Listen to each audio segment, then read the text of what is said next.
Good evening. Hi, Sean. Hi, Karina. Hi, Karina. Good evening.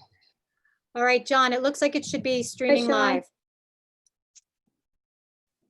Can you confirm? Hi, Karina. Yeah, I'm logging into my YouTube account. Okay.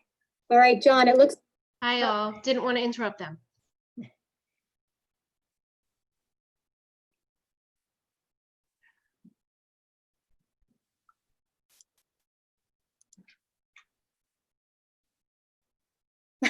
who's that? That dog. Yeah, I see a live stream. Okay, good, thank you. I figured because it was echoing on me. Thank you.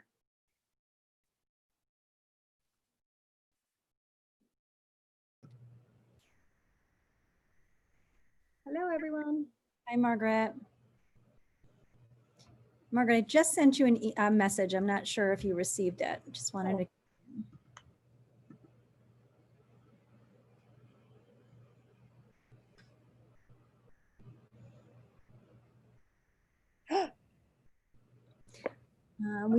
We're on live. Okay. Thank you. You're welcome.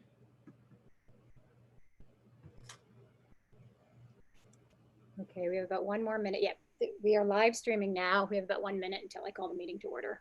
Okay. Margaret, can you see me? Because I can't see you. I mean, No. I can see you. I just don't see me on the screen. You're Oh. right.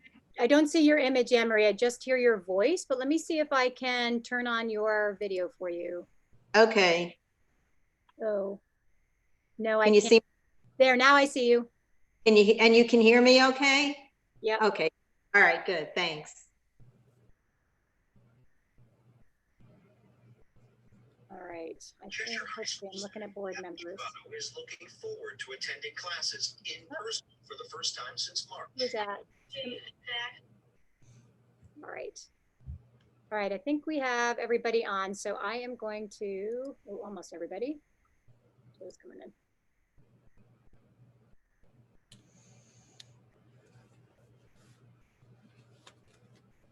Okay. All right. It is 7 o'clock, and I'm going to call to order the Board of Education special meeting of July 22nd, 2020 at 7 o'clock p.m.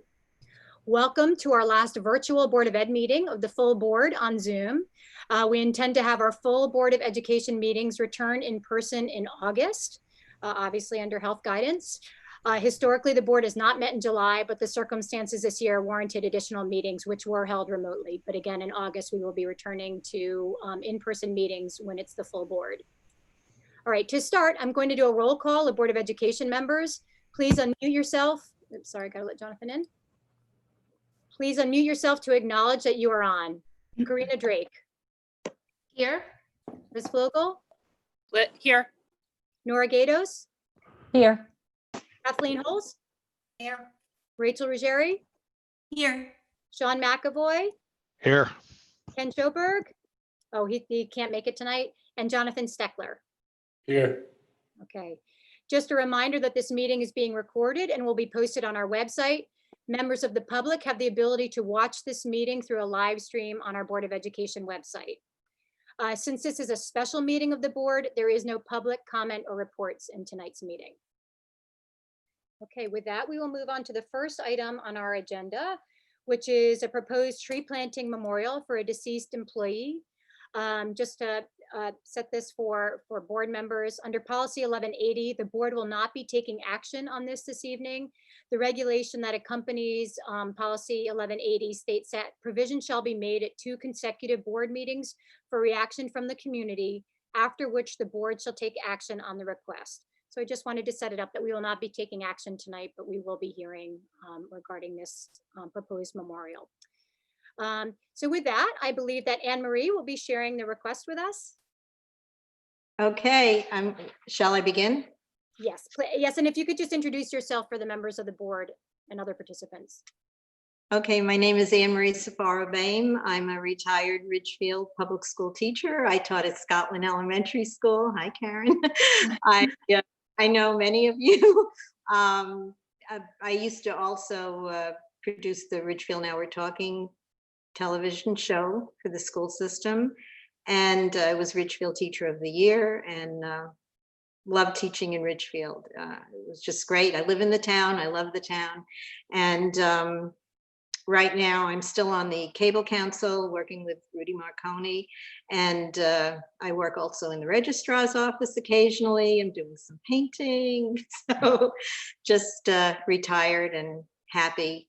And we're very close. What we would like to do is a group of us we're all involved in the Ridgefield school system, retired. Myself, Christine Garbarino, Jan Patzel, Pat Moriarty, and Sue Bankus. Sue Bankus was the paraprofessional at Branchville School. Pat Moriarty, of course, was the music teacher at Scotland Elementary School. Jan Patzel was the special education teacher at Scotland. Chris Garbarino was the second grade teacher at Scotland. And we all worked with Diane at Caggiano at Scotland Elementary School, and then she went over to Barlow. This meeting, I really appreciate, and all of us really appreciate you hearing us. We tragically lost Diane very, very suddenly after a very brief illness. She was diagnosed with brain cancer and passed away on June 17th, only finding out within a month that she had it. So it was just terrible. Diane was a beloved friend and colleague. She was kind, caring, and dedicated. She helped design the new art room at Barlow Elementary School. I remember she was at Scotland, and then she got involved with the planning of the new buildings with the superintendent, and then she moved over to Barlow as the art teacher. She was one of Ridgefield's finest, volunteered many hours on the production team, and also had wonderful art shows, and was a very special colleague and friend to all of us. She retired in 2017, and she lived in New York State in South Salem, but was very involved with the Ridgefield community. We would like to plant one of her favorite trees, a small Japanese dogwood tree at Barlow Mountain Elementary School, preferably outside or near the art room. We would plant, it would be a small tree. I do have a picture of it. We would go, I don't know if you can see this. Okay, it's a small tree. We would have Hollandia Nurseries, which is a very reputable nursery in Fairfield County, come and look at an area that would be designated the best spot to plant it. I know there are different parts of Barlow Elementary. We would hope it would be somewhere near the art room, soil permitting and everything. And then it would be, as I said, planted by Hollandia, and the students, the community would have a chance to watch it grow in her honor. We would like to place a small memory plaque in the ground at the footing of the tree, a very simple, memorial plaque, possibly saying in memory of Diane Caggiano. She was known as Mrs. C at Barlow. We would like to plant this tree in her memory. The arts are the heart and soul of a community. To the Ridgefield children now who are adults, some of them, Diane was known as Mrs. C. She embodied the meaning of the visual arts. She delighted in helping her students find and develop the artistry that lived within them. Diane was over the moon when her granddaughter Bella was born in 2015. With the tree being small, Diane's granddaughter, students at Barlow, and the Ridgefield community will be able to watch it grow. We just want to make this, something very simple. I mean, it's a shock to me still. I can't believe that she's gone, and it's just, we just wanted to do something special for her, knowing she retired, not long ago and didn't have much time in her retirement, but she gave so many years to Ridgefield. She first started teaching at East Ridge Middle School, then she came to Scotland School, and then over to Barlow. Karen, I know you know her. I don't know if you want to say anything, but Oh, no, I did work personally with Diane, and everything you said is so accurate. And she truly was a joy to work with, and she brought a lot of joy to students. So thank you for your efforts, Anne Marie. oh, thanks, Karen. I know Margaret, I don't know if you knew her. I know you were PTA at Barlow, right? Did you know Diane? I can't hear you. Margaret, I got it. Yep, sorry. I did. I knew Mrs. Caggiano or Mrs. C, as you said, when she was at Scotland, and then my children were redistricted over to Barlow, and I was there with her for many, many years. And this is just a lovely tribute to a really lovely woman who I think touched us all. I have many of those masterpieces she created with my children, sitting around me in my office right now on the walls and on the shelves.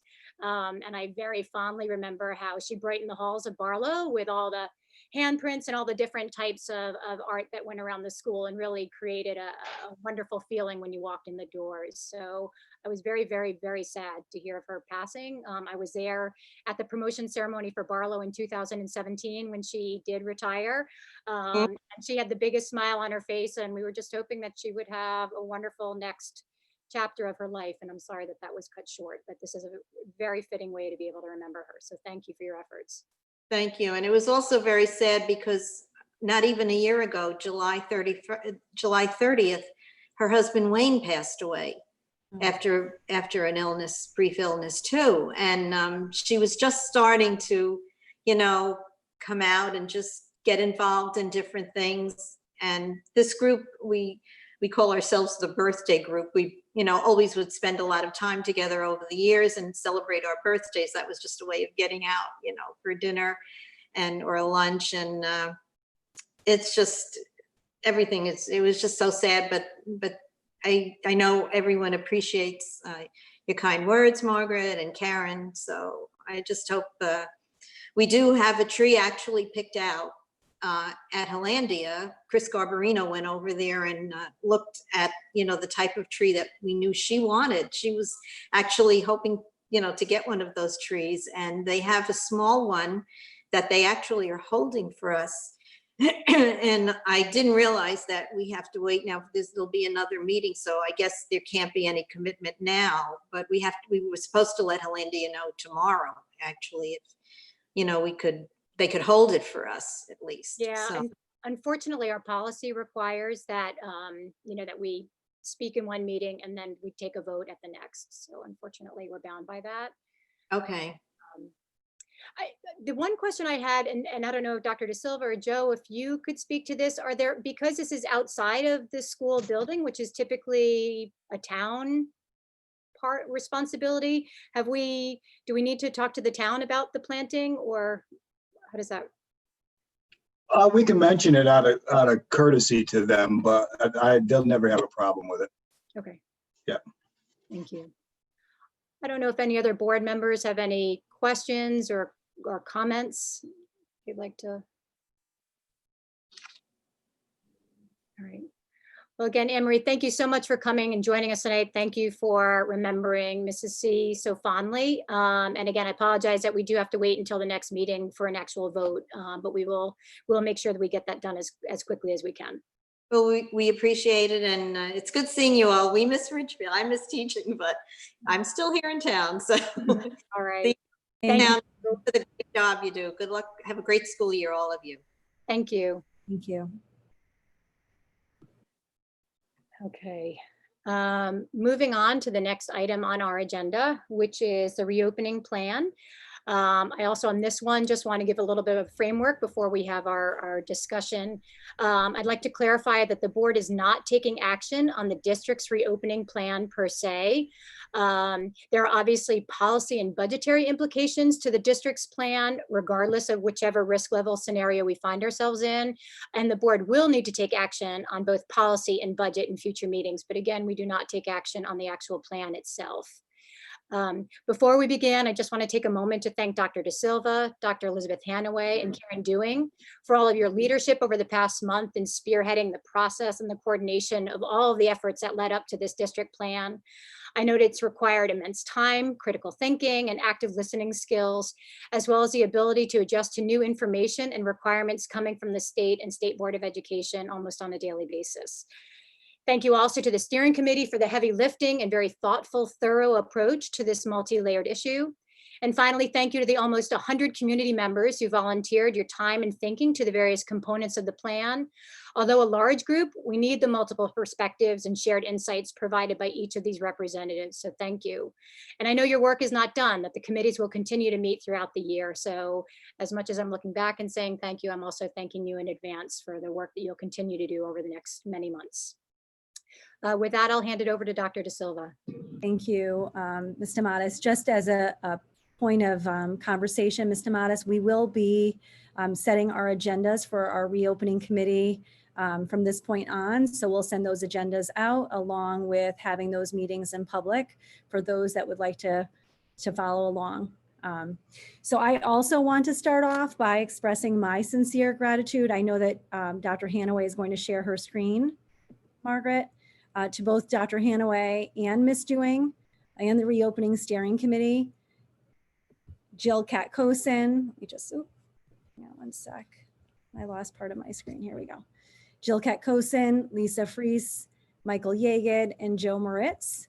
Dr. Hanaway, Ms. Dewing, and the steering committee led a working group of volunteers made up of medical professionals, community members, parents, educators, Board of Education members, school and town leaders in response to the Connecticut State Department of Education's priorities and requirements of school districts in Connecticut and its plan to reopen schools. And that plan is called Adapt, Advance, and Achieve, which I think by now everyone has seen. Each of these individuals, together with their subcommittees, have contributed significantly with their time, a lot of time, energy, and their best thinking towards creating a district plan that followed the state requirements. And those weren't easy to manage. So for that, we're incredibly grateful. The main tenet of the Connecticut State Department of Education's requirements expects that school districts create 3 plans. This depends on the state's COVID-19 spread. A low-risk plan we were required to create, a moderate risk plan, and a high-risk plan. In the presentation that follows, you will find that low, moderate, and high-risk plans are explained as they relate to instruction, teaching and learning, health and safety protocols, facilities use, cleaning and disinfecting practices, and communication channels of COVID-19 cases within the district. What you also need to know is that we are complying with the law, and this plan would have not been the recommendation of this administration and the steering committee had we not been presented with a communication by the Commissioner of Education, actually several times in addition to yesterday, saying that we were not allowed to create or to recommend the plan that we initially had intended. I'll read the portion of the Commissioner's letter. Any plan submitted to the Connecticut State Department of Education on July 24th, 2020, that does not include a full reopening option as one of the 3 models where all public school students have the opportunity to access school in person 5 days a week will not be in compliance with the current state law regarding the number of school days or the expectations of the state leadership. At this time, we have not received a specific directive from the governor or the commissioner on the model of which we will be asked to reopen schools. That being said, based on the state's health data, it would be expected that we would be opening in a low-risk model. So remember, we were asked to create a plan that requires students or provides opportunity to access school in person 5 days a week for all students to be in compliance with the State Department of Education's law. During tonight's presentation, we will focus on the main components of the Ridgefield Public Schools reopening plan, preliminary budgetary implications, and we will end with an opportunity for the many questions I know you all have. It is important to note that while we do have our plan prepared for the State Department of Education, we have much work to do in the coming weeks ahead, and that includes being with our teaching staff. We have not had the opportunity to meet with our school-based teams to drill down in that planning. What this also means is that we may be presenting updates to the Board of Education on or possibly before August 10th. So I'll transition over to Dr. Hanaway, who will begin with our executive summary. Thank you, Dr. De Silva. Our plan is long, it's over 50 pages. And so what we've created at the beginning of the document is an executive summary, and that's going to be the outline for our presentation this evening. The executive summary includes 5 main parts. Our 3 models for learning in the low, moderate, and high-risk scenarios.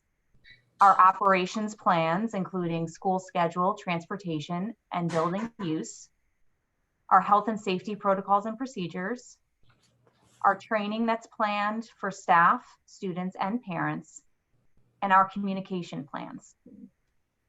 It might be most helpful if board members save questions when we get to the end, as hopefully questions you may have as we go will be answered in subsequent slides. To reiterate what Dr. De Silva said, our requirement was to create 3 learning models across the 3 risk levels. Low risk being considered minimal COVID-19 spread, which is what Ridgefield and the entire state of Connecticut is considered right now. Moderate risk is considered increasing COVID-19 spread, and high risk as active COVID-19 spread. And risk is defined within Ridgefield at the local level. In order to assess our risk level, we need to use the prevalence data from the Ridgefield Department of Public Health. The state of Connecticut will be providing criteria to each district to use in partnership with its local Department of Public Health. We thought we would already have this criteria by now, and we do not. We met this past week, or earlier this week rather, with the Ridgefield Department of Public Health, who shared with us that we may not have that criteria until early August, as states are waiting for updated guidance from the CDC. A no risk model, so we will be presenting plans across low, moderate, and high risk. A no risk model is how we provided education for our students before the pandemic. And a no risk model is identified when the public health risk of COVID-19 has been determined to be not significant enough to impact how schools run. So going back to now our first risk scenario, which is the low risk scenario. The low risk scenario relies heavily on the ability to cohort. Cohort means a group that moves together throughout the day that's contained. At the elementary school level, we cohort by class. For example, Mrs. Jones' 3rd grade class. In our middle schools, we can cohort by team. A team is a group of homeroom classes together in which those students all have the same teachers. It's not as small as an elementary class, but more like 3 to 4 classes of elementaries together. So it's an extended cohort. However, at the high school level, cohorting is far more of a challenge. Because of the amount of options for classes and the design of a high school schedule and a high school model, we can't ensure that one group of students can move together as a group throughout the day. This steering committee and Dr. De Silva's recommendation for a low risk model is a hybrid, which means part in school and part distance learning at home. However, we were notified yesterday formally that we are not permitted to do so. And this aligns with what Dr. De Silva just shared.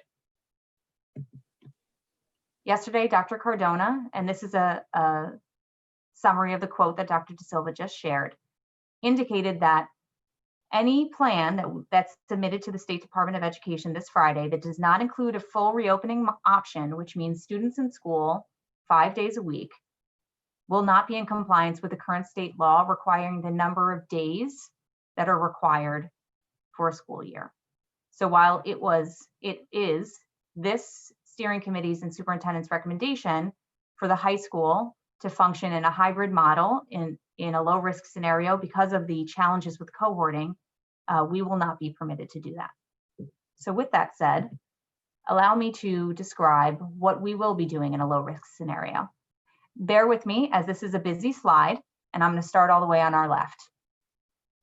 This includes what are the constants across our pre-K through 12 continuum. First, our student day is going to be reduced by 20 minutes at the start of the day and 20 minutes at the end of the day, reducing the student school day by 40 minutes in total.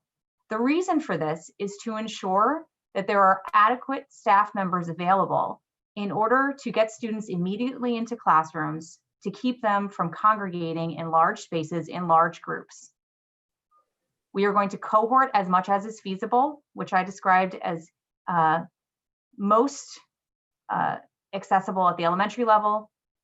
Then you can also cohort at the middle school level, albeit an extended cohort, a larger cohort, and much more challenging at the high school. We're going to be utilizing our outdoor space as much as is possible for not only things like recess and mask breaks, but also for instruction when we can. Mask wearing is critical in every scenario, but in particular in the low risk scenario when we have full population in school at once. The Department of Public Health and our district medical advisor have indicated to us that the #1 health and safety mitigating measure that we can take that's most effective is mask wearing. We are in the process of removing unneeded furniture to space out student desks and tables so that we can maximize space within classrooms. And our students who receive special services may have to receive those as part of a secondary cohort, in that their class, and this is most particular at the elementary level, their grade level class is their primary cohort, and they will have to receive services in some cases as part of a secondary cohort. At the pre-K through 5 level, our specials, your art, music, library, will take place in the classroom setting. PE will still take place in a gym or outside, and lunch will occur in our classrooms or in a designated outdoor space. In the middle school, we're maintaining the 8-period day, but eliminating homeroom, allowing students to go directly to classes and to make sure that we are saving time that we need for instruction. Classes will be cohorted by team, except for math and special services in certain instances. Passing time will be staggered to reduce crowding in the hallways, and lunch waves will be by team. At the high school level, remote learning, for those students who are participating in remote learning, and we'll get to that in a minute, is going to include live instruction through streaming. Block schedule will be now implemented. The students at the high school prior to this school year were on a rotating periods. Now it will move to a block schedule with 4 classes in a day. Passing time will be also staggered to reduce crowding in the hallways. And for those students, and this is for when we get to the hybrid model, they'll have the option of attending 4 days in person. In our moderate risk scenario, we still are reducing the school day by 20 minutes at the start and the end of the day. And we're moving to a hybrid model, and this is for the entire district. In the hybrid model, students will attend 2 days in school and 3 days remote. Remote means distant learning at home. We are going to continue with using outdoor space. For those students who are in school, mask wearing will continue to be critical. And by moving to the hybrid model, we will reduce the student population in the building by up to 50%. In a moderate risk scenario, where again, moderate risk meaning that our COVID spread is increasing in Ridgefield, indoor extracurriculars would be suspended. For all students, remote learning would mean that students will follow their daily schedule digitally at home, and each period includes a live teaching component through streaming classes that are taking place at school. So for example, if I have a high school chemistry class, half the students may be with me in class and half the students would be at home. For those students at home, they would log in through their computers to watch this live stream of the class that's happening at Ridgefield High School. They would have the opportunity to participate, engage digitally as the students do who are currently in the classroom. Teachers will leverage various technology platforms to convey their content and engage temporary remote learners in live instruction and to assess. Our pre-K through 5 students will receive in a hybrid model what's called home learning kits to utilize during remote instruction. And these kits will include common tools that they will use for their learning, whether they be specific lined paper, manipulatives for math, or leveled readers for text. And then for those students, as I mentioned earlier, who participate in our Ridgefield Intensive Special Education Program, in a hybrid model, instead of coming 2 days a week, they would have the option of coming 4 days a week. And the reason is, we know that these learners have the most challenges with participating remotely. This is a sample schedule of a moderate risk scenario in the hybrid. This is consistent with what other local DERG A districts are doing. So you'll see that there is a group A and a group B. When group A on Monday is receiving in-person instruction, their group B counterparts are remote learning, and they're participating in the period day, just the same as their peers. So if 7th grade social studies class is happening at 10 a.m., for those students who are in person, they have it at 10 a.m. For those students who are remote learning, they also have it at 10 a.m. And then on Tuesday, they switch. Wednesday is remote learning for all students and staff. And then Thursday and Friday, the rotation continues.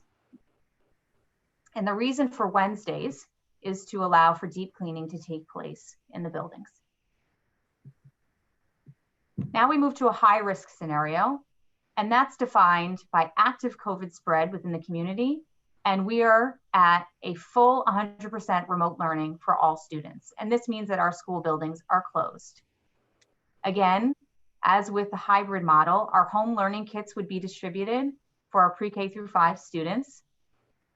The full remote model would be a combination of synchronous and asynchronous lessons and activities. Synchronous meaning live, as you're watching right now. Asynchronous means not live. There would be a set schedule of periods of classes, within each class period being a component of live instruction.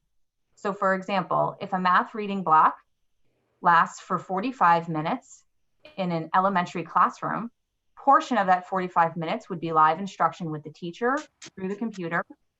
And then a portion might be asynchronous, where the students are working independently, which is exactly what would happen in a classroom.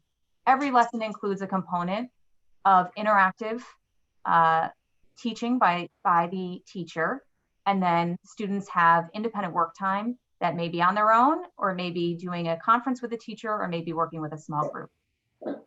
We will leverage the use of our support staff, our paraeducators, as much as is feasible in order to further support this type of instruction. Students and teachers will follow their daily modified schedule digitally, and we'll make considerations of the length of classes based on the age and grade level, knowing that our younger learners may have less stamina to engage virtually than older learners. And again, teachers will leverage the use of various online platforms like Google Classroom, and we're exploring the use of a platform called Seesaw and also Schoology to convey our content and engage students in live instruction and assessment. And there is another option for those families called temporary remote learning who feel the need to take it. So the state of Connecticut allows that regardless of which model we're in under the risk scenarios, a family may choose to keep their child at home and engage in temporary remote learning. The district will establish a process for just a family to notify us of that decision, as they may choose that option at any time throughout the year. That option will involve live streaming during their subject or class, but will also include synchronous and asynchronous remote learning. Throughout their student day, part of their day will be live streaming, but part of it will also be engaged in independent learning at specific times. Regardless, All students will need to adhere to district policy as it relates to attendance, grading, behavior, and any other special services as part of their educational plan, just as if they were in school in the physical world. Next, we're going to talk about our health and safety protocols that will be in place. So our premises is guided by the state of Connecticut's 4 principles of health and safety public health protocols, such as use of face masks, hand washing, social distancing, and cohorting. Liz has made reference to many of these already, but just to reiterate, all students and employees will be expected to wear face masks at all times, except for any time where we can achieve social distancing, such as mask breaks or lunch, and any other qualifying conditions that allow you not to wear one. Hand washing and hand sanitizing protocols will be in place for all students and faculty. Hand sanitizers will be at all school classrooms, and additional hand washing stations will be throughout the buildings to encourage that frequent use. Social distancing, as Liz mentioned, we are looking at removing as much furniture from classrooms to ensure distancing of our desks as much as possible. We are looking at all space within our building and if we can repurpose any space to ensure more social distancing. And we are looking at ways to increase our ability to access the outside and outdoor space to allow that access as well. And finally, cohorting is an essential part of our plan. As Liz indicated, we can achieve that through pre-K 8 to more extent than we can at the high school. Other components of our health and safety plan include we are required to have a COVID health and safety compliance liaison. That will be Aaron Crook. He is currently our coordinator of nursing services.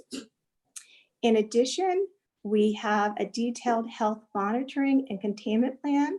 So the district has established protocols for if a student or a family member identifies that a student or a faculty member identifies that they have symptoms prior to coming to work, what happens if symptoms develop at work, and then what happens if there is a confirmed cases. So that is all in our health and safety monitoring and containment plan.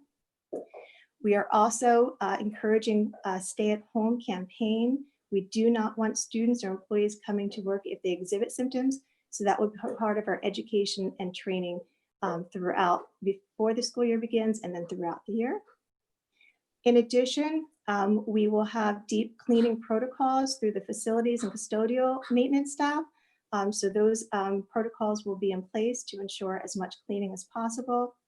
And finally, throughout the buildings, we are examining how we can use plexiglass, particularly at our lower level grade levels in which they do not have individual desks, but perhaps have tables and we need to use plexiglass to provide more barriers. Other things that we are exploring in personnel to ensure some health and safety protocols. We are looking at the potential of having bus monitors. The purpose of those monitors would be to train and ensure our health and safety protocols as it relates to loading and unloading on the bus, use of face masks, social distancing, and tracking ridership as another way to cohort for the buses. We also assume that we will have a need for more building substitutes. Building substitutes are substitutes that are regularly assigned to the building every single day. As we anticipate that staff members will have symptoms, we want to ensure continuity of learning for our staff members, for our students to the extent possible. We are also looking at revising perhaps how we deploy our custodians so that we can have more custodial services during the lunch wave to ensure cleaning as much as possible. And finally, we have health office paras at the secondary level, but we do not at the elementary level. So we are examining whether we will have an increased need for that due to the potential of the health office having increased need due to students or staff members presenting symptoms and the need to monitor any room or containment room where we might put somebody to log their attendance there to ensure that we have proper monitoring for cohorting if there is a confirmed case. So that leads to our next slide for how do we identify symptoms or communicate about any confirmed cases. Our school nurses will be our primary contact at the school level. They will be the ones monitoring symptoms that occur throughout the building, communicating with the principal and with Erin Crook, the coordinator of nursing services. Erin Crook, as the coordinator and our COVID compliance liaison, will be the one that will be communicating with our medical advisor and the Department of Public Health in Ridgefield. If we have a confirmed case, they will be immediately notified, as well as the superintendent. The building will be immediately disinfected, and families of that school will be notified. Any decision about cancellation of any class or school or district would be made with information from the Department of the Public Health. So we will be working with him for any decision as it relates to a response to a COVID confirmation case. I'll jump in now to speak to social emotional supports. More than anything, we know that students have had such an atypical experience since March that we need to make sure that we remember that upon reentry, their social emotional status needs to be primary. So we have a series of plans in place, but if we could break them into four main themes, the first would be that all staff have to implement tiers of social emotional interventions upon reentry, but in particular, our pupil personnel staff. So our social workers, our psychologists, our school counselors, they need to be resources not only to students and families, but to staff as well. And so we'll be working with them as a department to consider what do those tiers of support look like specifically for reentry. We need to make sure that we're supporting families who are in need of school and community resources for students who are disengaged, who are either having school refusal behaviors prior to or leading up to coming back, or are feeling general disengagement with their school community. The third theme is that we need to ensure that all staff and faculty play a support to students' social emotional wellness, not solely our pupil personnel staff. We don't have enough pupil personnel staff to be available to intervene when a student needs it. So we need to make sure that all staff and faculty are prepared. And then last, we need to design opportunities for our adults, our staff, to connect and further develop their own social emotional learning capacities, as many are returning to work concerned, nervous, having had a challenging experience this past spring themselves. So we remember that a healthy teacher is the best thing for a student, and we need to make sure that our staff feel socially, emotionally supported as well. I'm going to move to discuss transportation. So for bus transportation, as I mentioned earlier in the presentation, in a no risk scenario, we would revert to bus transportation as it was pre-pandemic. In a low risk scenario, our operation is up to full capacity. Bus monitors would be considered. We're exploring that option to start the school year to self-supervise our health and safety protocols. The wearing of a face mask will be required just as it would be in the school day in the buildings, save those students who qualify for exemptions. And there would be specific loading and unloading procedures in order to ensure maximum social distancing and minimal contact, and also to track ridership. In a moderate risk scenario, there would be reduced passenger capacity because up to 50% of the student population would be coming into the building in a day. So the same other health and safety protocols would apply with an higher availability for social distancing on the bus, because inevitably you would have less students on riding.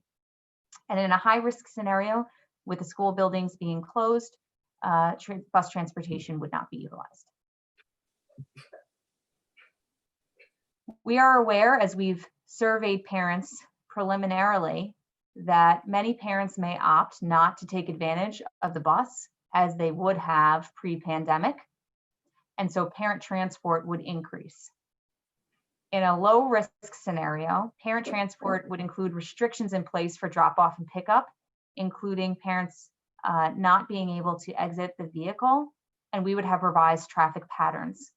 We're working with each individual school to look at their parking lots, to look at their entries and exits, to look at their look at how they would accommodate far more cars coming in and out of the building. In a moderate risk scenario, the same restrictions would be in place, but we would have far less cars coming in and out of the building because you have less students. And then in a high risk scenario, there would be no transportation utilized because all students are on full remote learning. Next, I'll move to our training. So we'll have trainings organized before we open schools and then upon the re-entry into schools. So they would include parent, student, and faculty and staff trainings. For parents and students, training on our health and safety protocols, understanding what exactly students can expect and would be expected of them in our school buildings. Included with that would be a day in the life for students, so that students and parents can see at the elementary, middle, and high school level, what does a sample day in a life might look like and might feel like for a student. Training will include practicing with digital platforms. As I mentioned before, we're going to be likely utilizing more digital platforms than we had this past spring, and we know that students need time to practice utilizing them. And then also training on preparing to return to school, reestablishing routines for learning, whether that be physically in school or remotely. Students have been out of a normal routine for a number of months, and that's going to be important for them to jump back in.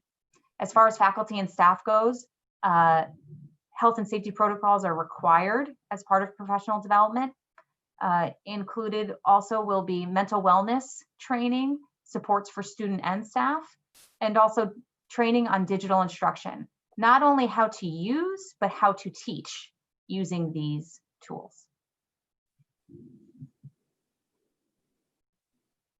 And lastly, we have a 3-tiered communication plan with the entire Ridgefield community. I chaired the Community Relations Subcommittee of the Reopening Committee, and a big theme that came out in feedback that I got from our subcommittee members was not only reaching and connecting with our school community members, but also the larger Ridgefield community. So we will have ongoing weekly communication regarding the current state of learning, of our learning model and operations.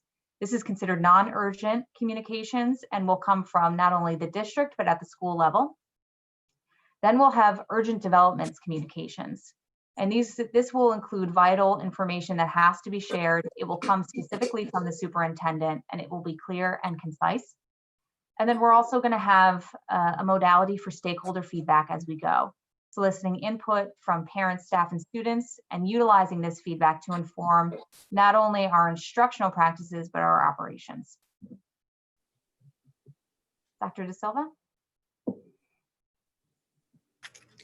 So what we've done here is identify very early preliminary estimates in terms of the final financial implications. We've somewhat identified them in buckets, but you can imagine some of them transfer. So I'm going to highlight just a few of them and help you conceptualize what these costs are related to the models that both Dr. Hanaway and Ms. Dewing shared. So you heard Dr. Hanaway mention, or actually it was Ms. Dewing mention, that the health offices would have spaces where we would contain children that may be exhibiting symptoms. You might actually hear that word, or the language that they're using is isolation rooms. We actually avoided using that room. I think there's using that term. I think there's a negative connotation to that, and we wouldn't want our children to feel that they were being isolated. So we are calling them containment rooms, open to any other suggestions, quite frankly. But what we're looking for there is support for the nursing staff in terms of monitoring that space. And so the cost associated there is for paraprofessionals for the 9 buildings. You'll notice some supervisory support for lunch and recess. We also have the bus monitors. That cost is associated with a very limited time and having them support students in those possible first few weeks. school in the low risk and moderate risk scenario. You've heard Ms. Dewing talk about the need for building substitutes to be prepared to cover for teachers who may be exhibiting symptoms or are actually ill, and having those individuals be trained in our protocols. You have a significant amount of cost related to custodial overtime, and that range there does depend on the hybrid or the type of model that we will be implementing.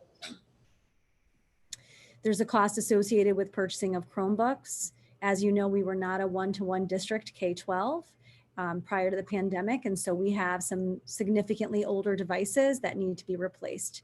And we've purchased a lot in the past year or so. Dr. Hanaway spoke about the model for students who opt to temporary remote learn, or if we were in a hybrid model. Both of those circumstances would require that we offer instruction for children that are not in school. And so one of the ideas that we're exploring, probably the most important idea, is the option to live stream. So the cost associated there is relative to live streaming. This is actually a pretty conservative amount. And let me explain what that means. What that means is that students who are not in school because parents chose to temporarily remote learn will be provided with an opportunity to experience school as if they were physically there. So that means that the teacher is teaching and we have a webcam and a computer or technology that allows for children to observe what's happening in the classroom and engage with the teacher as well. Similarly, in the hybrid model, as Dr. Hanaway described, the circumstances there is that we have a cohort A and a cohort B.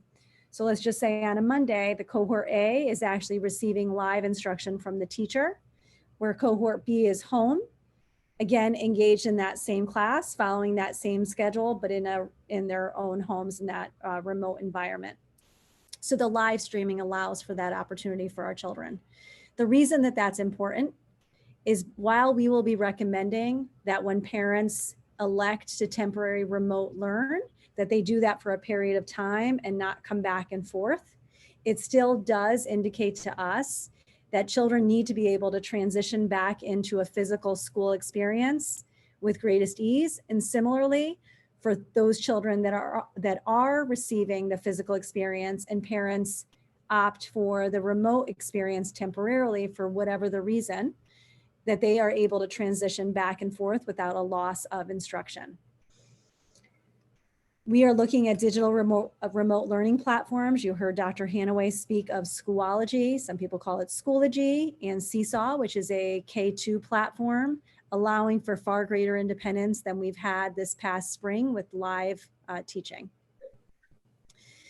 The facilities list tends to grow and grew actually since the creation of this presentation. So you'll see a number of items that I'm sure you'll have questions about later, but partitions, desks and chairs. So as you probably remember from the primary classrooms, K2, sometimes even K5, there are tables rather than desks. And so while we are looking to social distance our students, we have to think about what the distance is within those tables. So if you're thinking about an octagon shaped table that you might see in a kindergarten or first grade classroom, or a round table, probably the rectangle table has the most space, but likely not even 3 feet. Whether or not we'll be looking or opting for desks and chairs and or partitions. The HEPA UV air purifier systems, we don't have a final cost on those. Outdoor equipment, that cost is actually ranges around tents and some of the equipment we might need in some of our schools to allow to social distance, in particular at times such as lunch. In some of our schools where we simply don't have the space to social distance our students, in particular without masks.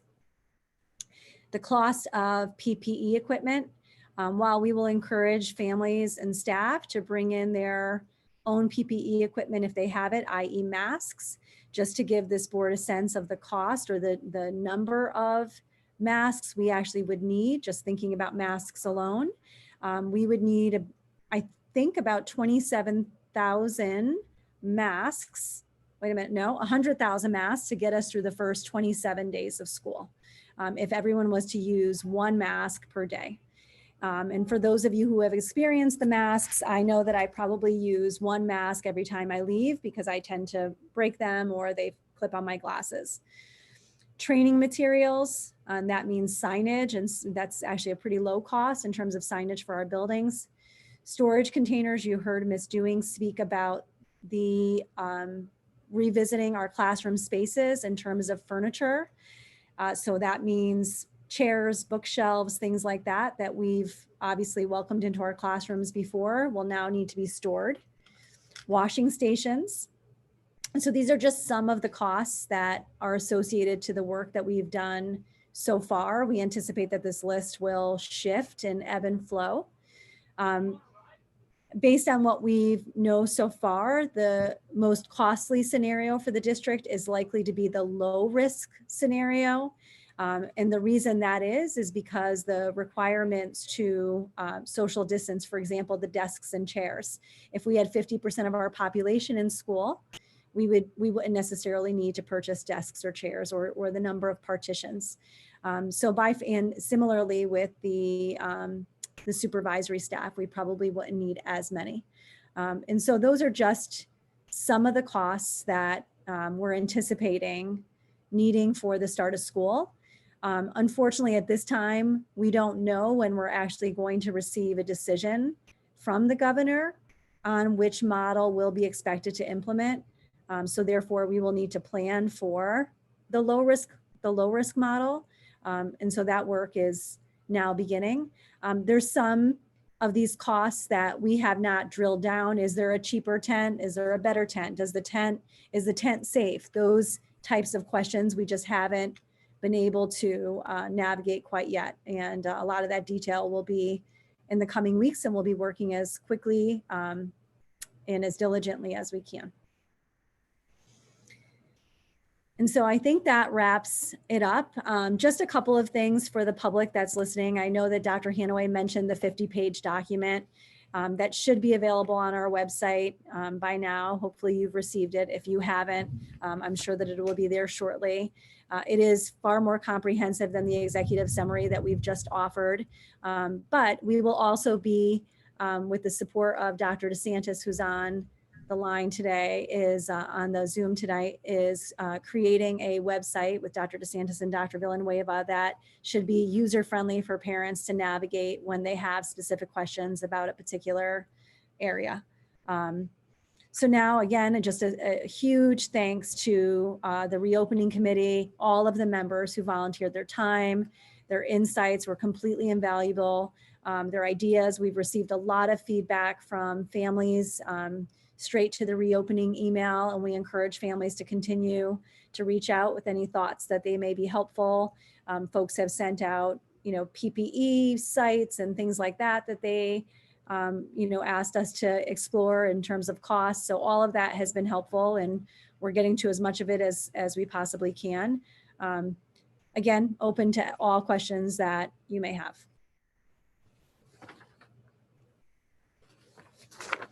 Hey, thank you, Dr. De Silva, Dr. Hanaway, and Ms. Dewing. It's obvious, as I said at the beginning, that you've done a tremendous amount of work on this, and a lot of thinking has gone into it, a lot of feedback and insight. So thank you.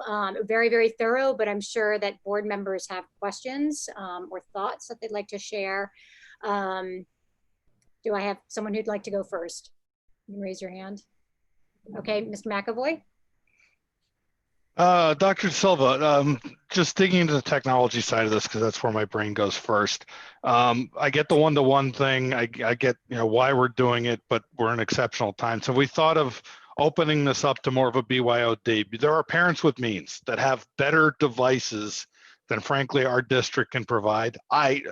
We have those in our house, and we were boxed out from using those and had to literally go to the superintendent to be able to use those with special dispensation. But if we could move to a BYOD where parents can choose their own Chromebook, give them a list where they can pick on Amazon and spend $150 to have their own version of same. I think we may be able to at least help on the budget side of things, if not give some of these kids a better device at home. Any thoughts? So my initial thought is we would welcome families who have their own devices at home to say, I don't need the device from school.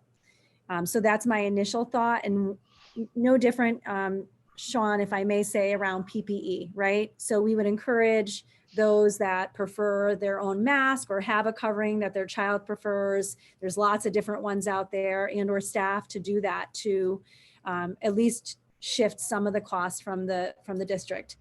On the flip side, though, right now, in order for students to be able to access a free and public education, we need to be able to provide it. So had this been a more traditional school experience, right? And you brought up the idea of a BYOD, I would say, absolutely, that's a good idea. Let's consider that.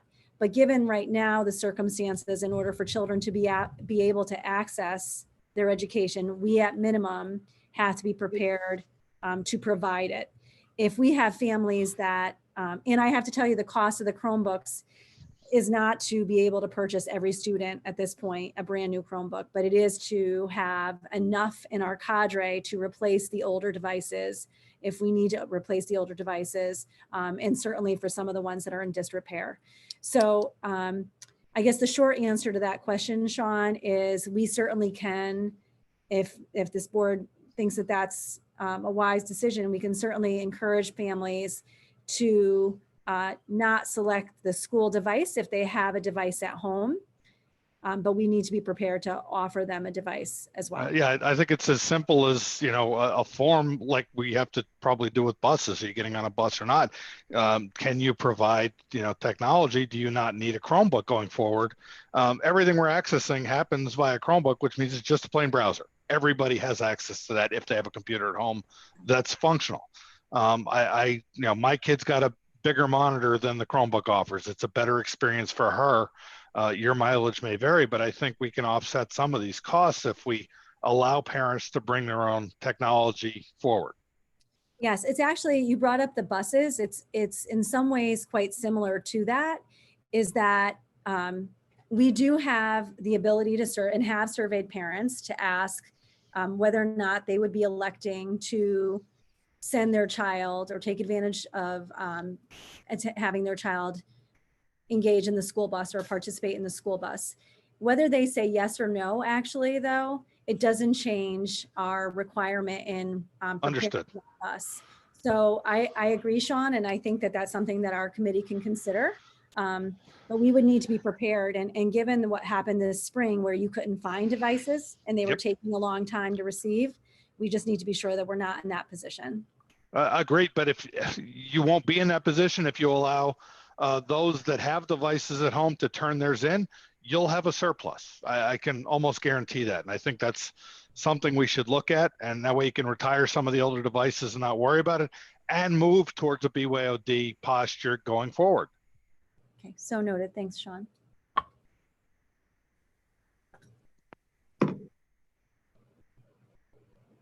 I apologize. I lost power. I'm back. Sorry. It wasn't just you. It blinked here. There's a lot going on in my office for sure. Actually, quite a few people have had to rejoin, so I apologize. Yep. If I lose, I think the meeting will still go on, but someone will have to grab it. All right. I'm sorry, Kathleen, Ms. Holes. First of all, I want to thank you because as I was reading it, I had questions and I kept writing them down and they kept being answered. So you folks were extremely thorough and I so appreciate that. And I just have a few thoughts right now and I'm thinking big picture because there's a lot of little picture issues. And as you were talking particularly about the costs, some of the things I were thinking about were pragmatically, and then you talked about it, is the cost of live streaming. I think there's two things. I think that's one of the most important things to get on right away because I'm not sanguine that the schools are going to stay open. So I think getting live streaming going and finding out who's doing it and how it's being done so the teachers can teach without being bothered by that is absolutely important, and live streaming capabilities as well as having alternative capabilities, because I'm just thinking as we think down the line, I'm hoping that we are able to stay open, no problems will happen, but at this point, I listen to the science. So I really think and I understand you're hamstrung and you've got to do that, but think about the things that will be so applicable if we have to go to plan B or plan C. So I what we really- do know, Kathleen, in both the low risk and the moderate risk scenarios, we will need to plan for live streaming. We have not been able to think of an alternative for students who will be coming in and out of school with the temporary remote learning option, one. The second, in the moderate scenario where students are receiving a hybrid experience, we were not able to consider what alternative would be without creating a parallel staff for a particular cohort, right? Whether it be A or B. So the live streaming option, and again, the model that we have quote unquote piloted, I'm not quite sure that we could really say it was a pilot, but the model that we've attempted to logistically see if we can manage for the fall is incredibly conservative. It is a economical camera, and Dr. DeSantis could, and Dr. Villanueva, who tested it out, could share more about that, but it is a simple device. We are missing a key component in our middle schools where they don't have smart boards or ViewSonic boards. So we need to correct that piece. And Dr. DeSantis, has, every time I've asked another question, he's gone out there and given it a try, but it is absolutely a necessity in the low risk, in the moderate risk environment. No, I agree. I just feel that's really bang for the buck on all three scenarios.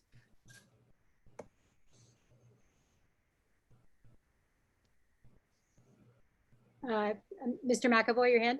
Yeah, Dr. Silva, have we, I know we talked about it in budget and finance, the availability of these cameras, can we get them?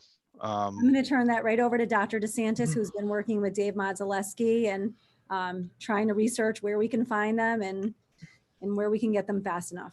Go ahead, Dr. DeSantis. Thank you. Yeah, we've been, you can hear me, right?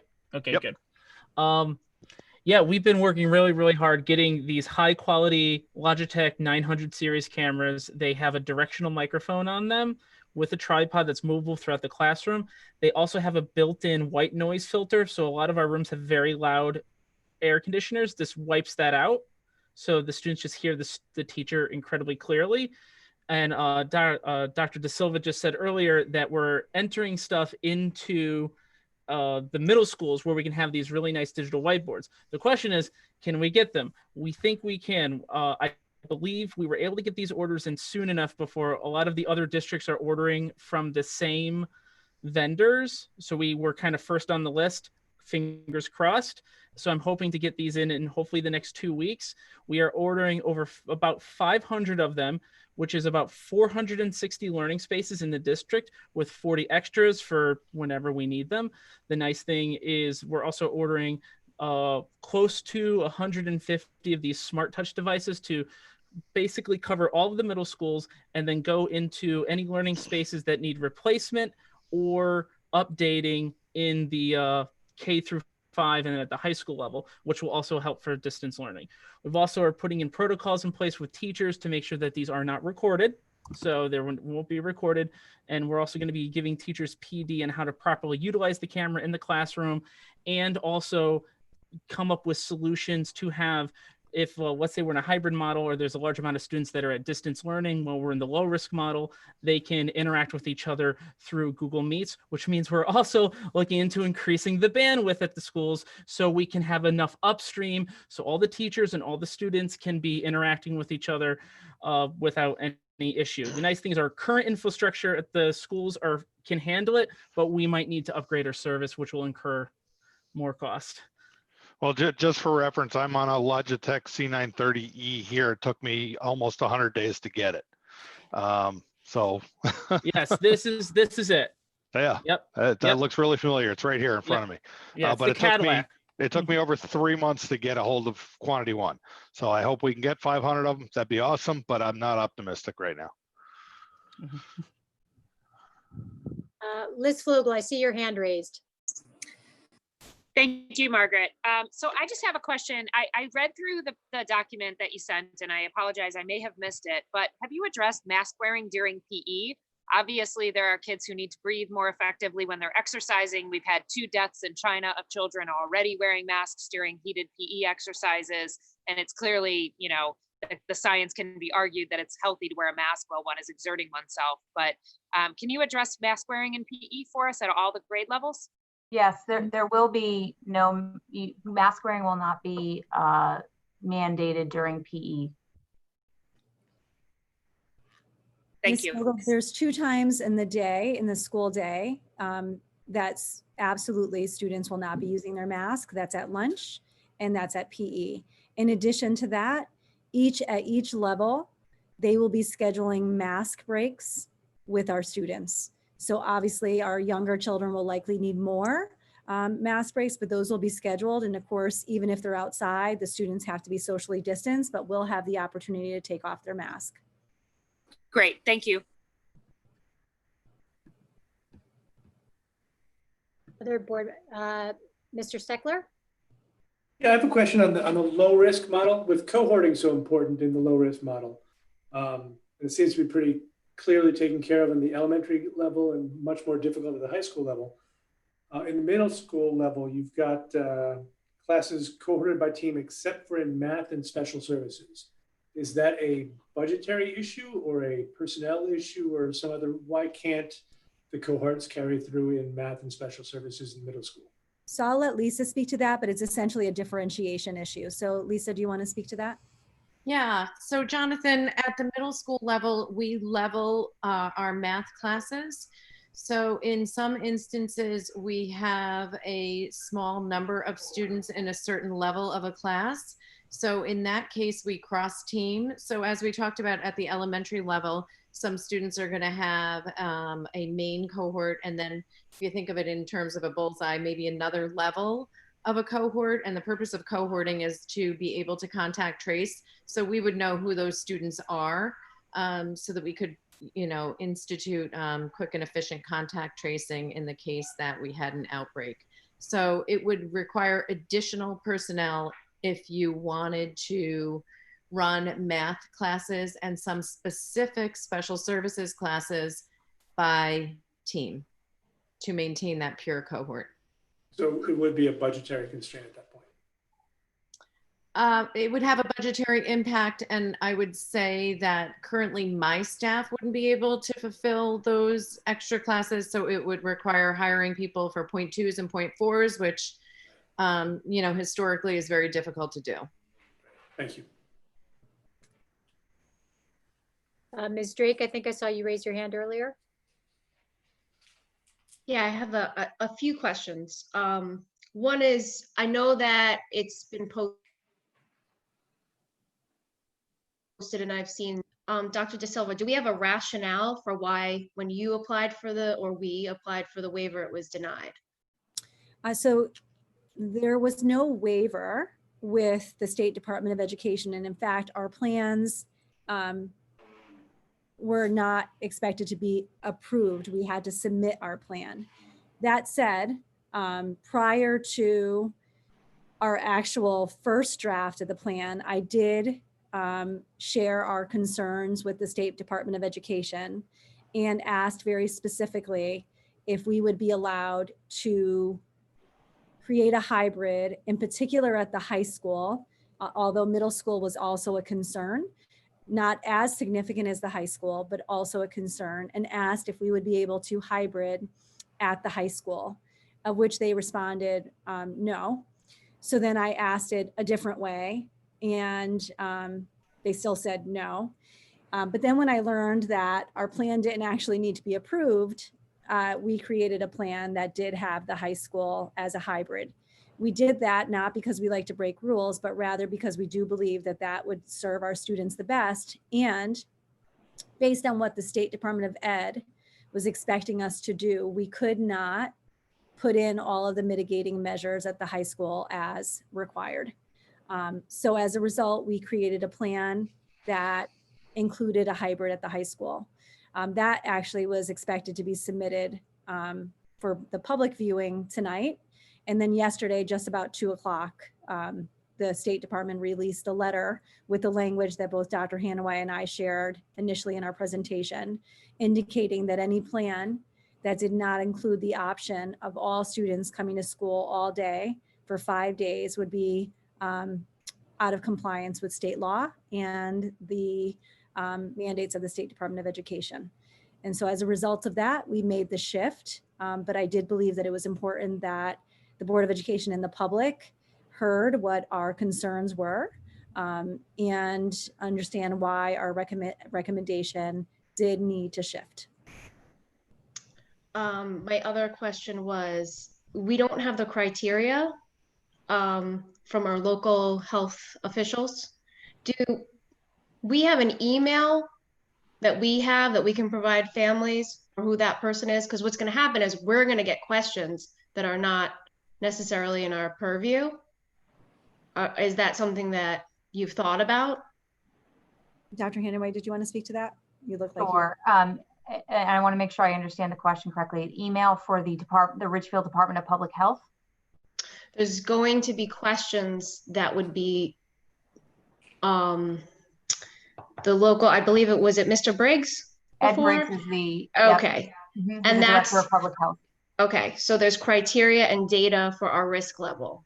The Right, immediate so- question is going to be, that's the person, if families have an issue when numbers are changing or not, or they want to know this criteria and they're not happy that maybe we don't have it tonight, that maybe that's the person.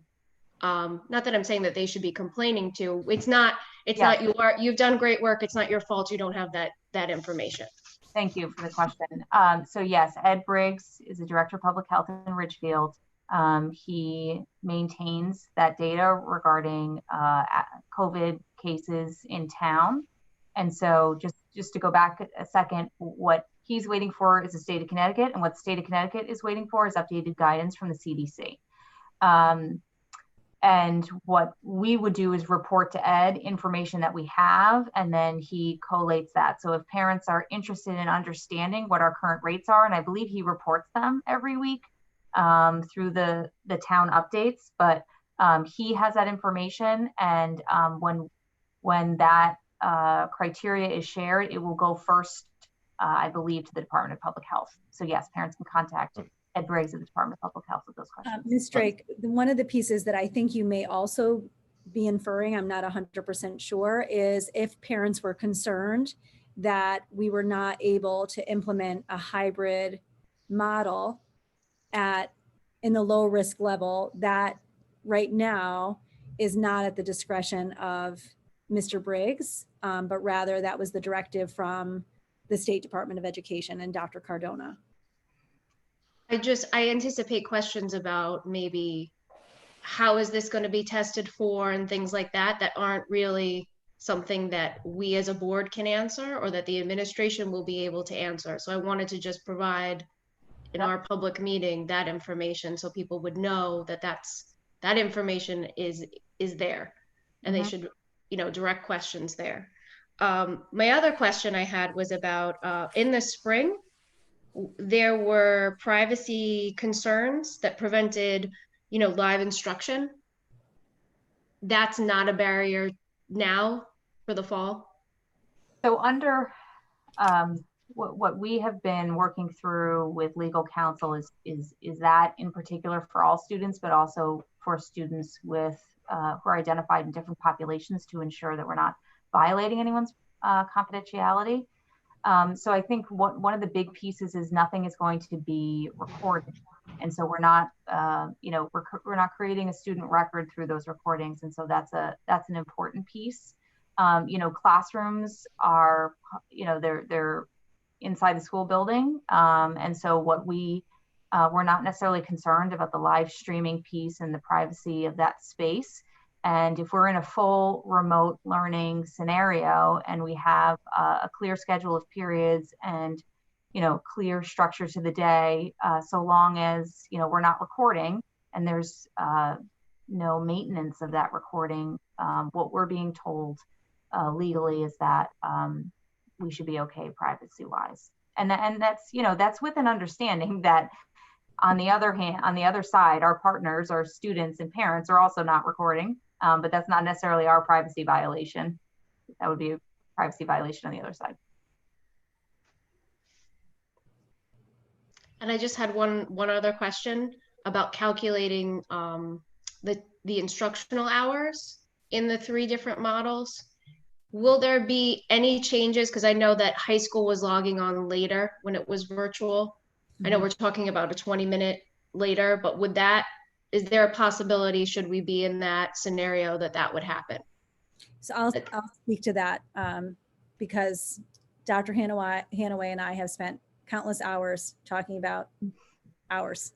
And so what we are required to do is that we have to provide our students in grades K-12 with 900 school hours.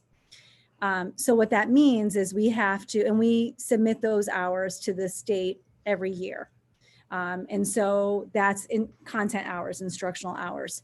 So right now we are actually well over at the elementary level, the instructional hours. So making this shift, I'm actually going to jump ahead a little bit to the calendar agenda item next, but it's part of this discussion and probably could have gone first.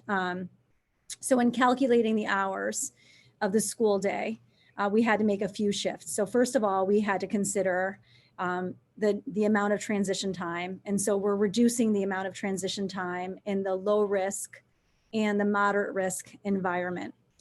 In the moderate risk environment where it's a hybrid, the school hours in all 3 scenarios, the school hours stay the same, Karina. So let me just take a step back. In all 3 scenarios, the hours stay the same. In all 3 scenarios, in the first scenario, when it's a temporary learning option, those hours for students that are not in physical school count. In the hybrid option, those hours that children are not in physical school count. In the high risk option, those hours that children are not in school count. The school day is being reduced by 40 minutes. We're able to gain some time back by doing a few things. We were able to, due to the blocks and the way we're scheduling, reduce the number of transitions. We're losing homeroom, that reduces the amount of time there. So we were able to gain some instructional time back. In addition to that, what you're going to notice in the 2020-21 draft calendar is that there are 7 early dismissal days that were approved by the Board of Education back a number of years ago. We are asking that those early dismissal days become full days for children. The reason that we're asking for those early dismissal days to become full days for children is we need to be sure that we have our 900 plus hours when we submit our schedules to the State Department of Education at the end of each year.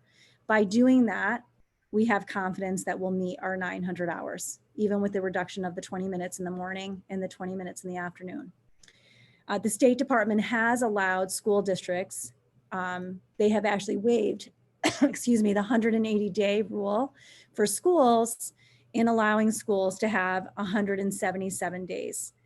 They have not shifted with that reduction of 3 days, the number of hours. So that means that we still have to have the 900 hours, even though we would have had 177 school days. Despite all that, actually, the steering committee is not recommending a reduction in school days for children. So currently the calendar is 181 days, and it will stay at 181 days. The calendar does shift 2 other professional learning days, one in February and another one in November and February.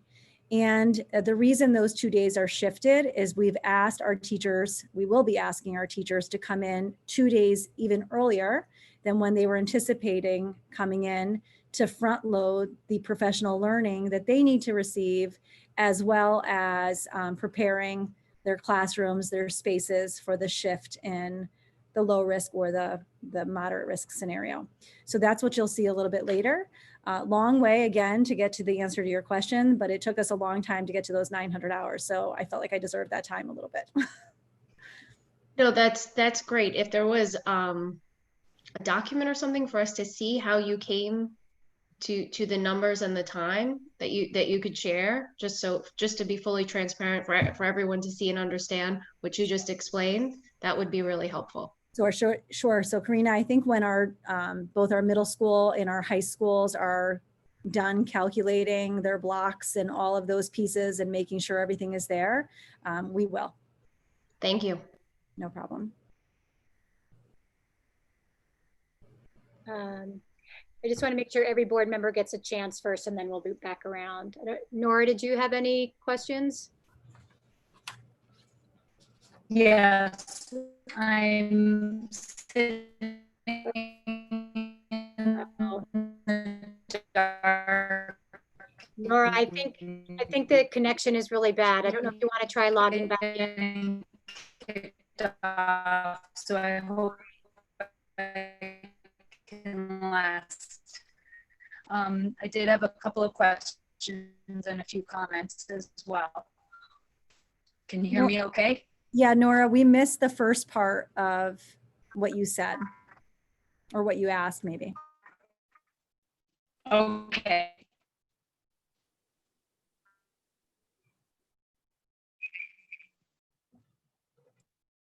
I think we'll have to come back to Nora. Nora, if you can hear us, perhaps you can try logging back in, and definitely do it without the video, just with the cell phone. Oh, she's coming back in. I know we're all experiencing flickers with our lights. While we're waiting for her to get back in, I did see Mr. McAvoy, and then after that, we'll go to you, Ms. Holz. Just a quick schedule question since we're on the topic. I guess I'm unclear. First day of school remains the same, or we're before Labor Day, or are we pushing to after Labor Day? And if not, why not? So everything stays the same for children, with the exception of those early dismissal days. Those 7 early dismissal days become full days. Again, back to Karina's question to make sure that we have the number. To get the hours. Yep. Correct. Children start on the same day right now, August 27th. It's actually in our plan as well, but August 27th is the first day for children grades K through 9. August 28th is the first day for children grades 10 through 12. So while we've changed the school calendar for staff, so they'll actually have 6 days ahead of children for preparation, our children will maintain the same schedule that they've had. And so our families don't really need to make a shift other than the 20 minutes at the beginning and the end, and understanding that those early dismissal days that were in the original calendar are now full days for children. Thank you. Kathleen, before I go to you, let's try and see if Nora is, Nora, do you want to try again? Yeah, can you hear me this time? Try it. We'll let you know if it. Can you hear me now? A little better. Try it. Okay. No, I'm sorry, Nora. We'll keep trying. We'll keep trying. Meanwhile, Kathleen, if you'd like to ask, I think you had another question. I mean, this is kind of basic, and I know the state is asking this, but starting the first day of school, are we relying on the honor system for families who have vacationed outside of our state and states that may not be as low risk as ours, that they self-quarantine for 2 weeks before their children are sent to school? Are we just relying on the state's guidelines for that? Because I think that might be kind of important. So we asked this question. Oh, I'm sorry, Karen, go ahead. Oh, that's okay. I can speak to that. So yes, we have asked the question if we're allowed to ask our families that. We do not have that purview. So that will be part of our training and education with our families prior to the start of school, that we do expect all of our families, in addition to our staff members, to adhere to the state of Connecticut guidelines as it relates to travel restrictions and quarantining prior to come. So yes, we will have to educate and tell them that's our expectation, but we do not have any way to ask that or enforce that. And if I can just add, we we asked that question specifically to the Department of Public Health, to Ed Briggs, and that's the phrase that he used, Kathleen, that he's functioning under right now is an honor system, people reporting it and self-quarantining. So this is Liz Vogel. I just want to respond to that, and thank goodness, because it's not the Board of Education or school's purview to inflict that kind of privacy violation. However, what happens if a family does need to self-quarantine? Are those considered absences for those children? I'll answer that. So if children need to self-quarantine and they're healthy, hopefully, you know, God forbid they're not, they would be accessing their streaming environment just like a temporary remote learning option. If they were ill, then that would be obviously an excused absence. But if they're able to access the streaming, just like a parent that chose or opted for the temporary option, they could do that. Okay, great. Thank you. I think that's just another piece to why the streaming is incredibly important in the two models. Being able to access and not knowing the circumstances that families are going to be in is important.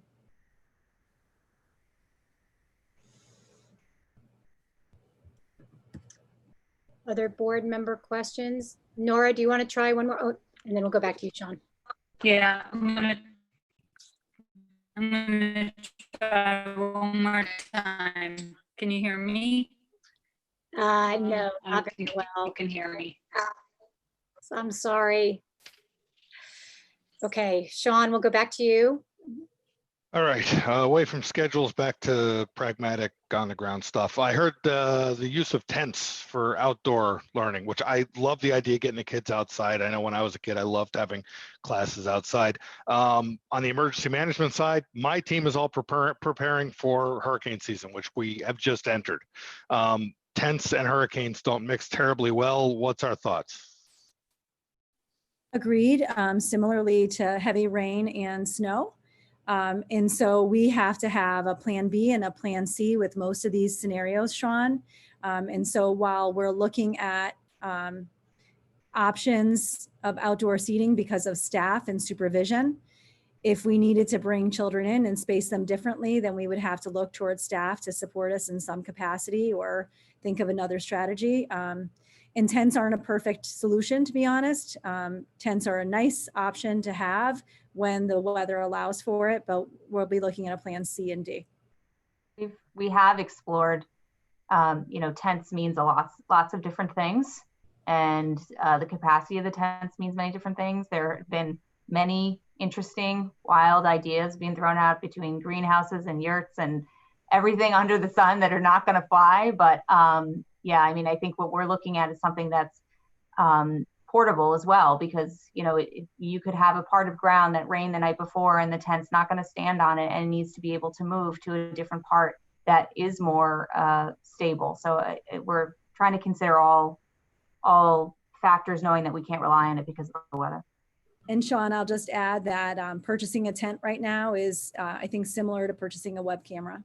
Yeah, or a bicycle or a skateboard. I've tried both. Or a puppy. Yeah. Other board member questions? I've got a few, but I'll wait. Okay. I have a question. I know that there's some frustration in the community between the mitigation strategies that we're hearing, specifically the cohorting being at odds with what we're hearing from the commissioner in his statement. So if I look at the statement, I just want to be clear that obviously he said that, well, we won't be in compliance with current state law regarding the number of school days if we were to come forward with our low risk model having a hybrid in the high school. What is the consequence of that? Is it that they withhold funding, or as I read it, it means that actually our students will not meet the requirements for the number of school days, and therefore when it comes to graduation time cannot be certified to graduate? That's the way that I read that statement as well, Margaret, because what's happening now is what they're essentially saying is if you choose or elect to temporary remote learning your child, those hours are counted for that child. If we make the decision for them, meaning a hybrid, then it's no longer counted towards those hours. So by us recommending or offering a hybrid option, we're making the choice for parents. And as a result, our students would not meet the graduation requirements that they would need in order to graduate. We don't receive much state funding, so our funding is Title I, so that's not really an option to hold from us.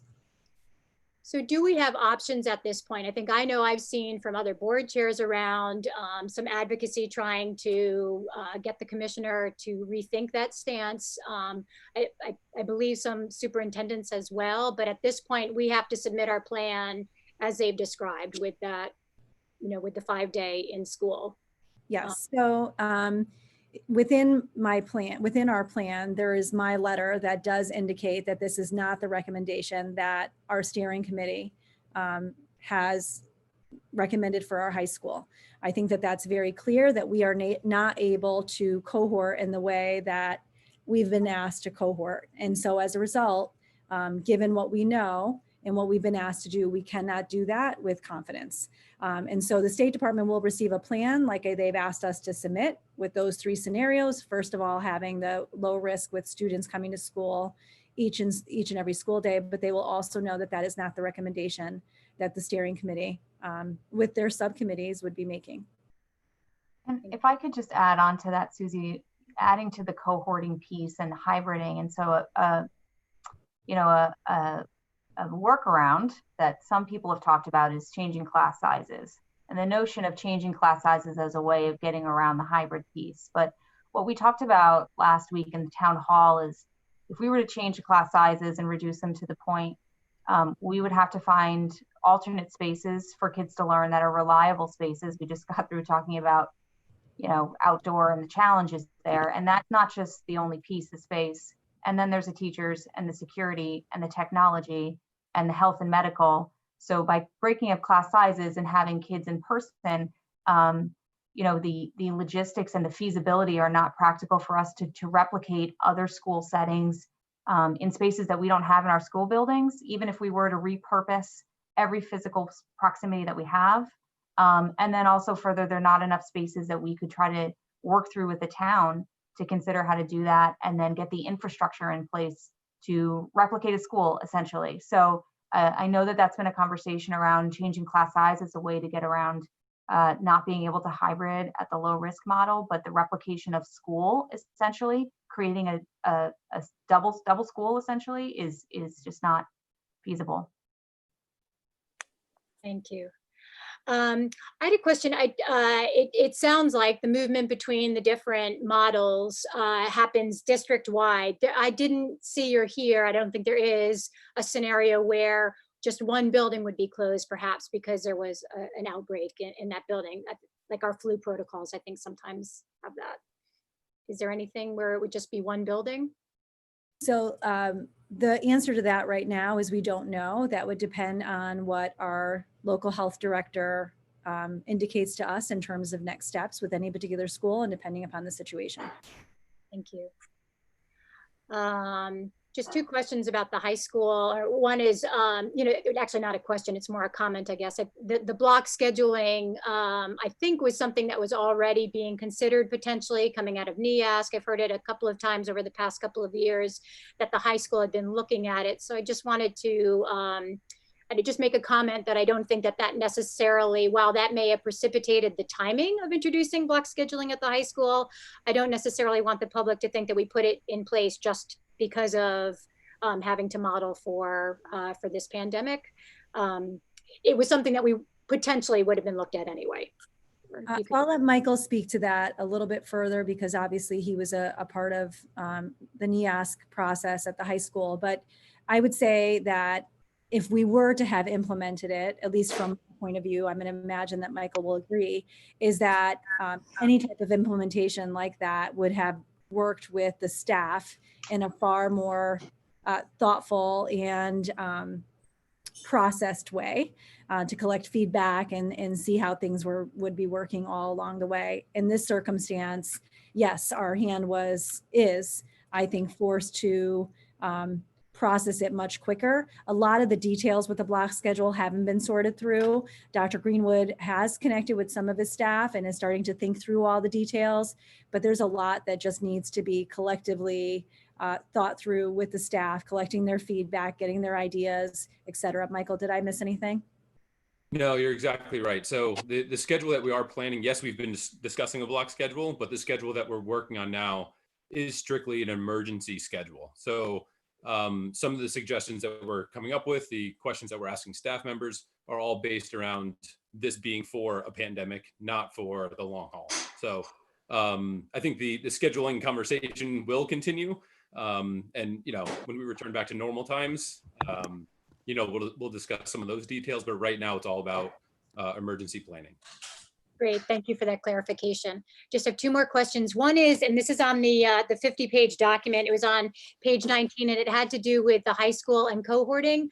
I heard reference to an open campus model at the high school helping with cohorting. I wasn't sure if I understood how that helped.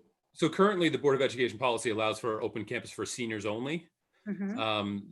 One of the thoughts that we had, and again, working through it, if we're in a block schedule, that's a large amount of time for a student to be free. At any given time, we might have a couple hundred students that are not scheduled in a class, so they would be free in the building. In the block schedule, we would have approximately 75 minutes worth of time with passing time. You know, we're talking maybe close to 90 minutes worth of time where a student could be free and in the building, but that also gives them plenty of time to leave campus if they have that ability, or for a parent to come and pick them up, take them home for that duration, and then bring them back to the building. So one of the thought processes is that if we do allow open campus for grades 9 through 12, that we would be able to remove a few hundred students from the building at any given moment during the day. But again, the current Board of Ed policy doesn't allow for that. Okay. Thank you. And as I mentioned at the beginning, we will be looking at some of our policies, you know, as this plan gets unfolded.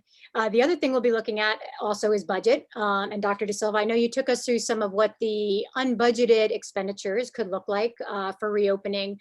I had a question regarding some of those things that we had budgeted for that either we might not need, or that we are temporarily putting on hold as a way of potentially saving or being able to transfer funds to be able to cover some other things. I wonder, are there any areas that you currently are looking at to not spend it? Yeah, so right now, for example, we will not be signing a contract with Teachers College for this year, anticipating that unless we were in a no risk scenario, right, that would change things.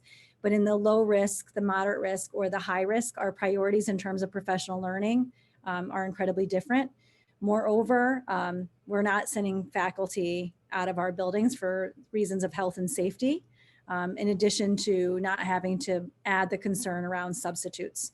And again, if when it comes to professional learning, we just really need to prioritize based on our needs. So that commitment is put on hold. So things such as that, you'll be hearing more about as we decide where we need to make transfers from one place to the next, as we identify what the priorities will be soon, right now, really, and then making those shifts. So you'll hear either at the Board of Education level or the budget and finance level.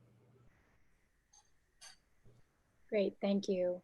If you're asking me for other spots, I don't have them yet. No, that's okay. Just wondered. That's all I have. It was a tight budget. Nora, I see you on. We're going to try one more time. Okay. Can you hear me now? Yes. Oh, yay. Okay. I'm going to talk really fast.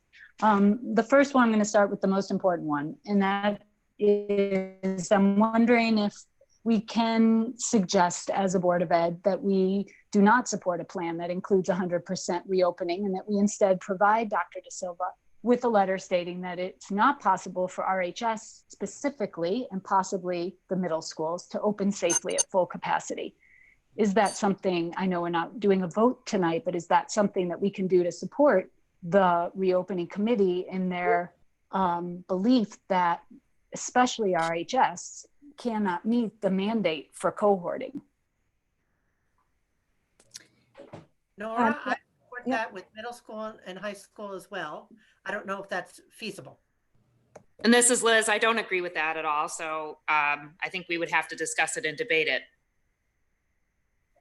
Okay, so I just wanted to put that out there to see if that was something that, you know, that we could do. And then I'm going to move on to just a couple other questions if I'm still heard.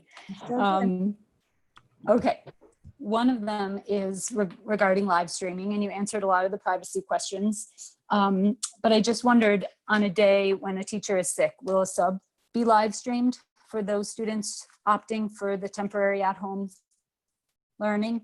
So yes, we would anticipate that if we had a guest teacher, whether that's a guest teacher within our own school or yes, whichever substitute they would live stream. And so that professional learning, that cadre of substitutes or guest teachers is really important. Another question is the day in the life video, which I think is a great idea. Will that be released and viewed potentially before parents have to make the decision to opt for temporary remote learning? So, Mr. Hanaway. Yeah, so the answer to that is yes and no. So we're going to ask parents to notify us by August 14th of their decision, knowing that we can't hold them to that date. They can change their mind at any point. So we will release the day in the life before August 14th. But if parents don't feel ready at that point and they change their minds, you know, we're not going to say it's too late, you know, to change your mind. Again, going back to the streaming and the ability for not only parents and kids, but for teachers to have a level of consistency throughout that. And the day in the life, just to preface it, the day in the life is going to be a general sense from a kid's perspective of what my day looks like as I move through, whether it has to do with health and safety protocols or how my school is going to feel or look different, and maybe how my classroom is going to feel and look different. So, you know, to the extent that we want parents not only to have that to make that choice, but even more so to help prepare to come back to a building. The one piece that Dr. Hanaway mentioned briefly, Nora, and I know you're talking fast, but the piece around parents, if they make the temporary remote learning option choice, that the back and forth for the child and most certainly for the teacher can be incredibly disruptive. And so there will be mechanisms to try to avoid too much disruption and giving ample notice, whichever choice parents make. And we realize that's not always possible, but as much as possible that we would ask that parents do that, because there is prep work that has to happen on the part of a teacher. Okay. And then I think lastly, if an entire district or a school within a district like RHS cannot meet the mandated state requirements for cohorting, doesn't that disqualify them from instituting that model? I think if I understood what I don't know if I cut out. That, yeah, I think the cohorting is not a requirement. It's one of the mitigating measures that they've asked us to put into place, which we are not able to do at the high school. So it does not disqualify per se, Nora. It's one of the mitigating measures. And the way it's written in the adapt, advance, achieve, I'm just gonna say that plan. The way it's written is to the maximum extent possible. It doesn't commit all the way as a requirement. So it is a requirement that we cohort to the maximum extent possible, but they leave that lingering caveat there, knowing that it's going to be varied and that they're not going to hold us accountable if the cohorting can't be done fully. Okay. And I'll finish up with, no one's questioning if we're going to revert to full distance learning. It's just a matter of when. And so it is frustrating, at least to me, that, we can't spend more time focused on making the distance learning as great as it can be when we know we're going to be in that model. But that said, I'm wondering what we are offering to teachers or what we're saying to teachers who are immunocompromised or have a spouse that is, or live with elderly parents? What are their options? So Nora, I can speak to that just a little bit. So we have begun that process. A survey was sent to all of our faculty, asking them questions if they would be able to return if we were open fully, and if not, for what reason, meaning qualifying medical reason, childcare purposes, etc. I will be working with each of them on a case-by-case basis and looking at all applicable laws such as ADA if they have a disability, or the Family Medical Leave Act to deal with their particular situation. Okay, great. Thanks, Karen. You're welcome.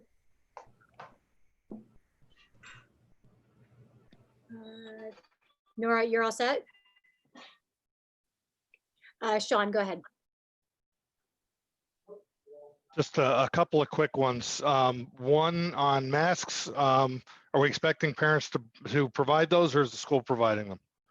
So we will communicate with our faculty and our families that if they have a mask, that they may send it with their child.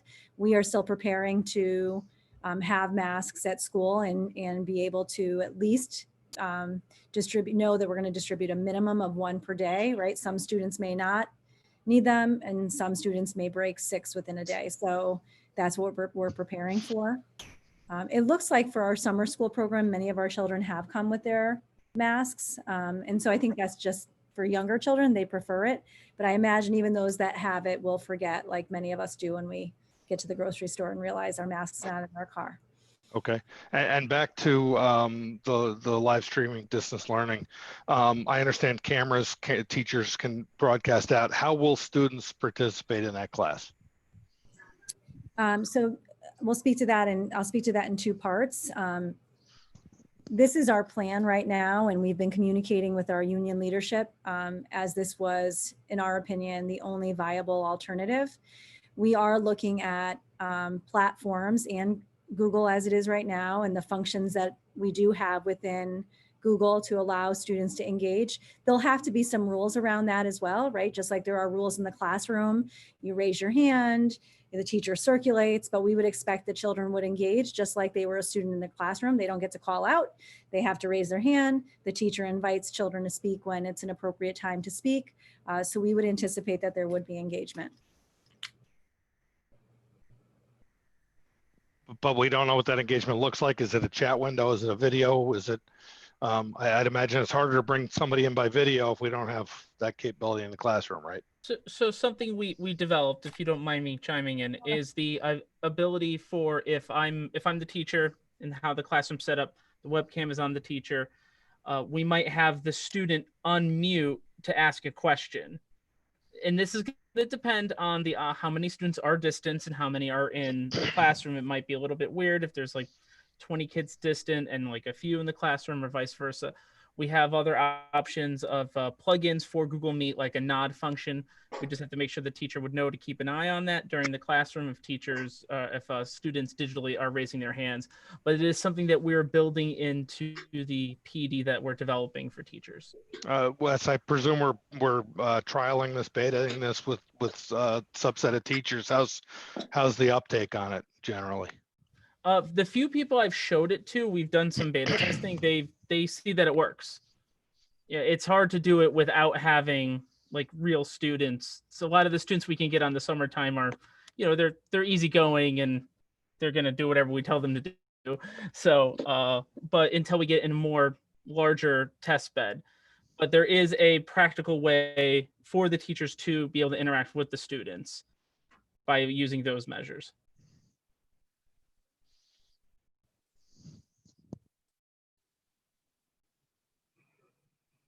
Any other board member questions, comments?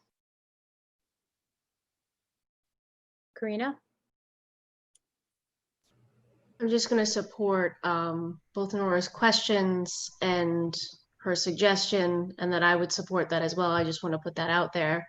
And I guess just my other comment is I do believe putting out there a hybrid for the administrators who worked on that, who wrote that letter and who pushed for that. It was brave. And I'm proud.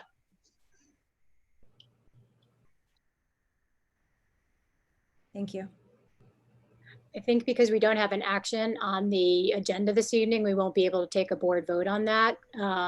But so noted. And as Dr. De Silva said, I think the transmittal memo will have the strong recommendation about the hybrid model if the commissioner were to adjust the thinking. And I know, or we've heard already from some members of the community who are reaching out to the commissioner's office themselves, as well as to some of the elected leaders in Connecticut to try to, you know, state their opinions regarding that low risk model. So. Okay, if we're all done talking about the reopening plan, we can shift into the 2020/21 school calendar. I know we kind of talked about that a little bit already. This one, again, like this is the theme of the night. Tonight, we're not taking a vote on it. Again, per our policy 6111, the superintendent can present the calendar to us tonight, but that we will need to then vote on it in a subsequent meeting. So Dr. De Silva, I know you already spoke quite a bit about it. I don't know if there's anything else that you wanted to say or. Yes, actually, I believe there's an error. That's why I think I was a little bit confused earlier. So let me just speak to a couple of things, then I'll notice the error. Is that what we're asking our teachers to do in this model is to return to school 2 days earlier than originally planned. Teachers were originally planned to return to school for their first day of professional learning on the 21st. Now they'll be returning on the 19th and 20th. Those of you who have a hard copy, you'll see that that's highlighted in yellow. In order to bring them back early 2 days, we had to shift 2 work days to allow for that. One of those work days, and I apologize, I'm not sure how we missed this, but is November 3rd. You'll notice it says no school for students, PD day for teachers. This day is no school for students and no, there would not be a PD day for teachers. So that November 3rd is a shift. In addition to that, the second day is in February, where you see February 16th, that we should have had it highlighted in yellow. It says no school for students, PD day for teachers. That's no longer a PD day for teachers. So on both of those days, the shift that you need to pay attention is November 3rd is not a PD day for teachers, and February 16th is not a PD day for teachers. It does not shift anything for children. So those are the 2 shifts that allow teachers to come in 2 extra days ahead of the schedule, ahead of school. We still maintain the 181 days. We are not taking the recommendation or the offer from the State Department to shift to 177. At this point, we believe that we need our children as many days possible. In addition to that shift, you'll see that there are 7 early dismissal days that become full days. And so what's missing here is November 3rd and February 16th should have been highlighted, and the PD day for teachers should have been crossed off. And we'll make that adjustment.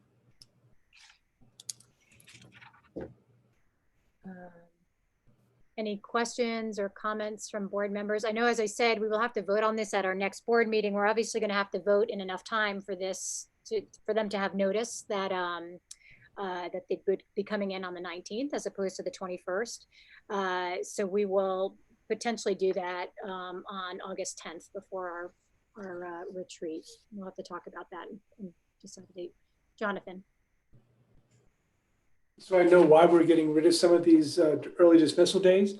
Do we need to get rid of all 7? I'm looking specifically at April 9th, which is the Friday before a week off. Does that need to become a full day, or can that also remain an early dismissal day and still make up for the hours that were missing from the extra 20 beginning and end of the days? So as of right now, Jonathan, we would need to have, for the number of hours to make the 900 hours, we would need to have that be a professional learning day. I mean, excuse me, a full day for kids. Okay, thank you.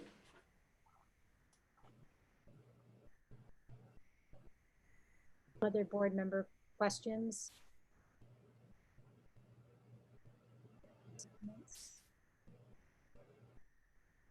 Okay.